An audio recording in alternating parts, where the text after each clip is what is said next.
Let us speak of a truth so fundamental, so woven into the fabric of our being, that to ignore it is to court a quiet, soul-deep catastrophe. It is the notion that humans are in their essence contagious. We are not isolated islands of ambition and resolve. We are ecosystems, permeable and sensitive, constantly exchanging emotional, psychological, and energetic material with the world around us. The wrong environment, the wrong attitude, the wrong kind of effort that surrounds you does not merely inconvenience your progress. It acts as a slow-acting poison, a systemic pathogen that will, with grim certainty, kill your potential. As a psychologist, I would frame this not as a metaphor, but as a neurological and social reality. Our brains are equipped with mirror neurons, a sophisticated network designed for one primary purpose: to reflect the internal states of others. When you are consistently in the presence of cynicism, your neural pathways begin to practice cynicism. When you are immersed in an atmosphere of anxiety, your own amygdala, the seat of fear, learns to remain on high alert. This is not a character flaw. It is a feature of our design, meant for bonding and empathy. But tragically, it works with equal efficiency for despair and limitation. You are quite literally practicing and internalizing the emotional and cognitive habits of your 5 closest associates. If their dominant language is one of complaint, of "I can't," of blaming external forces, then you are undergoing a silent, involuntary apprenticeship in disempowerment. Your potential is not being stolen in a dramatic heist. It is being eroded day by day by the acid rain of the attitudes you permit to fall upon you. Consider the environment. We spend immense energy curating our physical diets, yet we are recklessly lax about our psychological diets. The environment is the water in which you swim. If it is toxic, stagnant, or devoid of nourishment, no amount of frantic paddling will keep you healthy for long.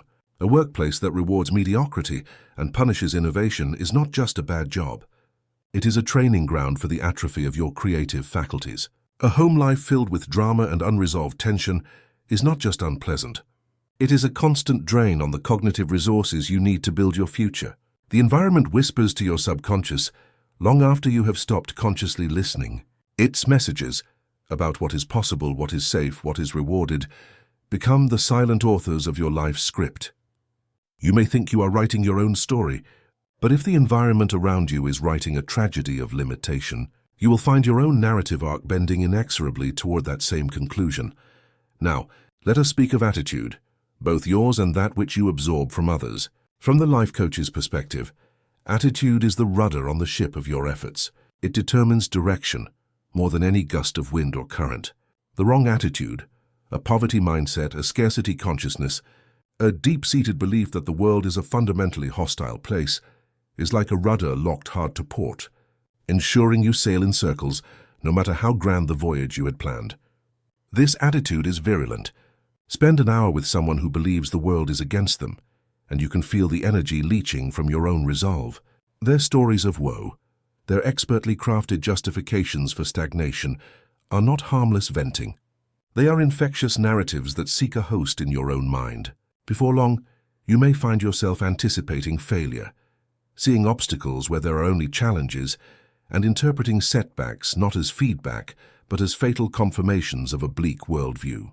This is how potential dies, not with a bang of dramatic failure, but with the quiet cumulative sigh of surrendered expectations. And what of effort? Effort, too, has a social contagion. There is a kind of effort that is frantic, disjointed, and born of fear.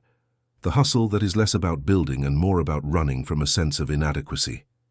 And there is the effort that is focused, strategic, and aligned with purpose. The people around you will model one or the other. If you are surrounded by those who glorify busyness over impact, who equate long hours with noble virtue regardless of output, you will be pressured to conform to that same disordered rhythm. Your potential requires not just energy, but energy applied with intelligence and direction. Misguided effort is like watering a plant with salt water. It looks like the right action, but it systematically ensures that nothing can ever truly take root and thrive. The contagion of frantic, unthinking effort will have you running on a treadmill, exhausted and proud of your sweat, while the room containing the door to your actual destiny remains locked and unattended. So what is to be done? The diagnosis is dire, but the prognosis is entirely within your control. The first and most profound step is to become a ruthless ecologist of your own life. You must conduct an audit of your influences with the cold-eyed precision of a scientist assessing a toxic spill. This is not about blaming others. It is about taking radical responsibility for the biosphere of your own mind. Look at your friendships. Are they mutual admiration societies for unlocked potential, or are they support groups for shared misery? Examine your media consumption. Is it filling your mind with ideas of possibility, with beauty, with complex thought, or is it a drip feed of anxiety, outrage, and triviality? Scrutinize your physical spaces. Do they inspire you, calm you, and open your heart, or do they constrict your spirit and remind you of your limitations? This curation is an act of fierce self-love, the most important project you will ever undertake. It requires the courage to create distance, even permanent distance, from relationships and situations that are fundamentally antagonistic to your growth. This is not an act of cruelty. It is an act of survival. A gardener does not negotiate with a blight. They remove the infected plants to save the rest of the garden. You must be that gardener for your soul. Then you must become a deliberate carrier of a new contagion. This is where your own agency becomes your greatest power. If you are susceptible to the attitudes of others, then you have the equal capacity to influence them. Become a patient zero for curiosity, for resilience, for gratitude. Your focused, purposeful effort will become a beacon that attracts others who are vibrating at that same frequency. Your calm in the face of chaos will be a silent lesson to those still ruled by panic. Your unwavering belief in a positive outcome, grounded not in naivete but in a chosen perspective, will make you a refuge for other potential-seeking souls. You will begin to construct your own environment, your own tribe, built not on the shaky ground of shared complaints, but on the solid foundation of shared aspirations. The final piece, the author in me would suggest, is to understand that this is the great drama of a human life. It is not a simple linear progression.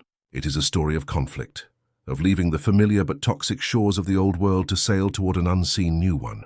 There will be characters in your story who represent the past, who will try to pull you back into the old narratives, because your transformation holds up a mirror to their own stagnation. Your journey is to outgrow those narratives, to literally become a person for whom those old stories no longer fit. You are the author, the protagonist, and the editor of your life. You must have the courage to write out the characters and settings that no longer serve the arc of your hero's journey. Your potential is not a fixed asset, a sealed treasure chest waiting to be opened. It is a living, breathing, dynamic force, a delicate seed containing the blueprint for a mighty forest.